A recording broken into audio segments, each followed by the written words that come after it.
여러분 안녕하세요. 자연은 언제나 훌륭한 혜택을 가져다 주기 때문에 이를 다른 것에 응용할 수 있지 않을까 궁리하는 학자가 많습니다. 일례로 바이오닉스라 불리는 학문이 존재하는데요.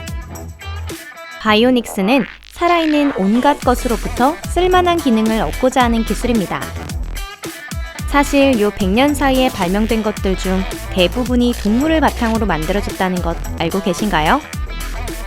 오늘은 그런 기술들에 대해 말씀드려 보겠습니다.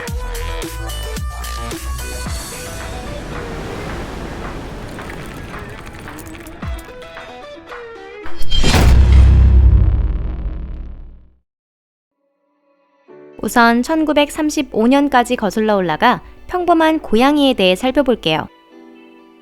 이 기술의 발견으로 많은 생명이 살아나게 되었는데요. 어느 5월 밤의 일입니다. 노팅엄 출신이었던 도로 노동자 퍼시 쇼라는 남자는 어두운 길을 운전하고 있었는데요. 길가에서 보이는 고양이의 눈이 헤드라이트의 빛을 밝게 반사하고 있다는 것을 알아차렸습니다. 몇 세기 동안 검은 고양이는 마녀의 심부름꾼으로 현대까지도 고양이의 눈 자체가 빛나고 있다고 여겨지고 있었습니다. 하지만 간단한 실험을 해보면 사실은 그렇지 않다는 것을 금방 알 수 있죠. 만약 고양이를 창문이 없는 방 안으로 데려가면 완전한 어두움이기 때문에 눈은 빛나지 않습니다. 왜 고양이의 눈이 빛나는가? 그 이유는 간단합니다. 고양이의 눈은 외부에서 발산되는 빛을 반사하고 있는 것뿐으로 빛이 확산되지 않기 때문에 눈이 빛을 발하는 것입니다. 그렇기 때문에 고양이의 눈 자체가 빛나고 있는 것처럼 보이는 것이죠. 1935년 퍼시 쇼는 밤길에 고양이의 눈이 빛나는 것을 보고 어떤 것을 떠올리게 됩니다. 바로 리트로 리플렉터인데요. 리트로 리플렉터는 빛을 최대한 확산하지 않고 발광원으로 반사하도록 만들어져 있습니다. 퍼시 쇼는 고양이 눈처럼 빛을 반사시키는 데 필요한 것을 모아 도로용 리트로 리플렉터 특허를 취득했습니다. 1947년 최초로 고양이의 눈을 바탕으로 만들어진 이 리트로 리플렉터가 도로에 설치되어 현재까지도 이어지고 있습니다. 이 발명품 덕분에 무수히 많은 차량 사고가 세계적으로 줄었을 뿐 아니라 정부의 지출도 대폭 줄어들었습니다. 작은 길까지 일일이 가로등을 켜두었으면 엄청난 돈이 들었을 테니 말입니다. 그러니 도로용 리트로 리플렉터는 정말 멋진 발명품이었다고 말할 수 있겠죠? 퍼시 쇼는 대영 제국 훈장을 수여받았지만 고양이를 표창하겠다는 사람은 아무도 없었습니다. 바다 표범에서 응용된 기술도 있습니다. 제1차 세계대전 중 영국은 독일군의 잠수함에 의해 막대한 피해를 입게 됩니다. 그 때문에 독일군의 잠수함을 찾아내기 위해 만들어진 것이 바로 수중 청음기인데요. 영국은 추진기 소리로 적의 잠수함을 찾아낼 예정이었기 때문에 수중 청음기는 배에 설치됩니다. 그런데 배가 항해할 때 수중 청음기의 수신부가 물이 움직이는 소리까지 잡아내는 탓에 잠수함의 소리를 듣지 못한다는 사실을 알게 되죠. 오랜 시간 이 결점을 극복하지 못했는데요.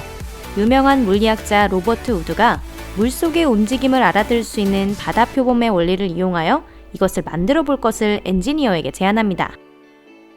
그리고 그들은 바다 표범의 귀를 철저히 연구했고 수중 청음기 수신 부분에 바다 표범 바깥 귀와 같은 형상을 사용한 결과 배가 항해 중에도 잠수함 소리를 들을 수 있게 되었습니다. 그뿐만 아니라 소리의 발생원 방향과 거리까지 확인할 수 있게 되었습니다. 도마뱀 부치는 인간이 응용할 만한 능력을 갖추고 있습니다.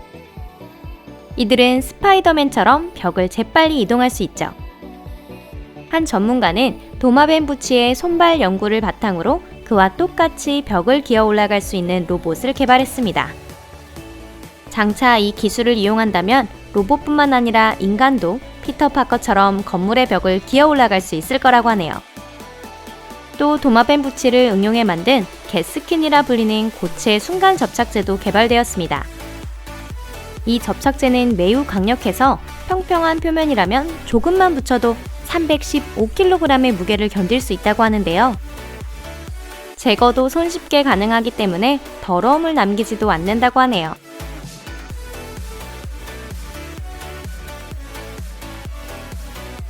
딱따구리는 어떨까요? 여러분도 아시다시피 딱따구리는 나무에 구멍을 뚫어 줄기 속에 있는 기생충을 잡아먹습니다. 하지만 어떻게 그런 엄청난 일을 뇌 충격도 일으키지 않고 할 수 있는 걸까요? 사실 딱따구리는 두개골을 포함해 머리 자체가 강력한 완충제가 되도록 진화했기 때문에 뇌를 충격으로부터 지킬 수 있습니다. 2011년에는 캘리포니아 대학의 한 전문가가 딱따구리의 머리 구조를 연구한 결과 인공적으로 같은 구조를 만드는 데 성공했고, 그 덕분에 놀랄 만큼 유용한 충격 완화 장치를 사용할 수 있게 되었습니다. 이미 비행기의 블랙박스에 설치되어 있으며 그 외 각종 전자제품에도 이용되고 있습니다. 군사 기업이나 보호 헬멧을 생산하는 기업도 이 기술에 흥미를 보이고 있다고 하네요. 이번에는 반딧불이를 살펴보겠습니다. 2012년 한국의 한 전문가가 반딧불이 배의 나노 구조를 조사하여 효율성이 뛰어난 LED 발명에 성공했습니다. 이 LED는 빛의 투과율을 98.3%까지 올릴 수 있고, 이는 광학적으로 생각해도 지극히 한계치에 가까운 숫자입니다. 전문가에 의하면 반딧불이에서 영감을 얻은 이 강화 LED는 액정 모니터의 백라이트로도 이용되는 디스플레이를 저렴하게 생산하거나 핸드폰 플래시에 이용할 수 있으며 집, 차량, 의료기기의 광원에도 이용할 수 있다고 합니다. 나미브 사막에 사는 곤충에게도 놀라운 능력이 숨겨져 있는데요. 이 벌레는 바다에서 사막으로 부는 바람에 의해 아침마다 발생하는 안개를 통해 수분을 모을 수 있습니다. 수분을 모으기 위해 높은 언덕의 정상까지 가서 배를 바람에 맞춰 들어올린 뒤 머리를 아래로 향합니다. 이렇게 하면 복부의 구조에 따라 안개를 한데 모아 수분을 입 쪽으로 보낼 수 있는데요. 이렇게 모아진 수분은 곤충 자신의 체중의 약 40%에 해당합니다. 이 곤충의 원리를 바탕으로 물을 모으는 독특한 발명이 진행되었습니다. 개발자는 서울대학교의 박기태라는 인물로, 이 제품은 나미브 사막곤충의 갑각 모양과 기능을 흉내내어 물을 얻기 어려운 상황에서도 아침 이슬을 모아 식수로 만들 수 있게 하는 제품입니다. 파리의 눈은 무척 특수한데요. 그물 모양으로 보이는 이 눈에도 인류가 응용할 수 있는 기술이 숨어 있습니다. 파리는 어떤 물건을 보면 하나가 아니라 무수한 상으로 보입니다. 그 때문에 보고 있는 것이 움직이면 그 정확한 속도를 판별할 수 있죠. 한 생물학자가 이 파리 눈의 원리를 알아냈고, 엔지니어가 새로운 장치를 만드는 데 성공해서 파리의 눈이라 이름 지었습니다. 이 장치 덕분에 현대의 내비게이션 시스템이나 공항에서의 여객 항공기 도착 시간을 산출할 수 있게 되었습니다. 동물로 인해 만들어진 기술 중 바닷가재의 눈이라 불리는 X선 이미지 촬영기도 있습니다.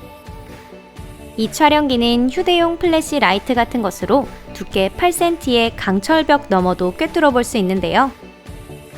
이름에서도 알 수 있듯이 바닷가재의 눈 연구를 통해 만들어진 발명품입니다. 미국의 국토안보부는 곧바로 이 프로젝트에 100만 달러를 투자했고, 앞으로 밀수 방지에 유용하게 사용될 예정입니다.